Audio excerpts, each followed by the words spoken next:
In this module, we are going to learn packaging and distributing the executables. So we will start with the overview of PyInstaller, a Python library that is used to convert the Python program into an executable. Then we will see the installation of PyInstaller, and in the next video we will learn how to convert the Py to exe with console and without console, and in the end we will learn how to package your exe file in a distribution in such a way that it could be installed on others' computer. So let's get started. So overview of PyInstaller. PyInstaller reads a script written by you. It analyzes your code to discover every other module and library your Python script needs in order to execute.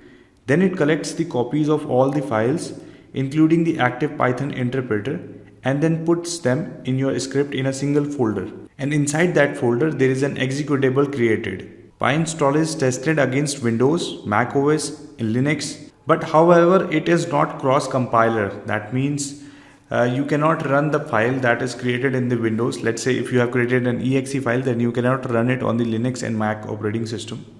So these are the few features of this PyInstaller. It is fully multi-platform and uses the OS support to load the dynamic libraries, compatible with many third-party packages. But in the end, it is not a cross compiler. This is how you can install the PyInstaller. You just need to type this command, which is pip install PyInstaller on the command prompt. So let's start command prompt. Now here I just need to type pip install, all in lower cases, PyInstaller.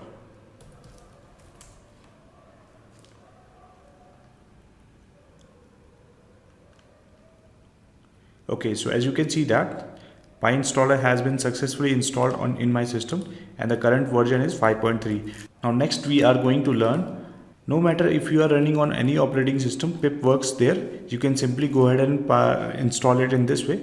But one thing I just wanted to inform you, that since we are going to convert the exe to Python, that means it is mandatory that you have a Windows operating system, because exe works only on Windows. So in the next video we are going to see how we can convert the Python to an exe file.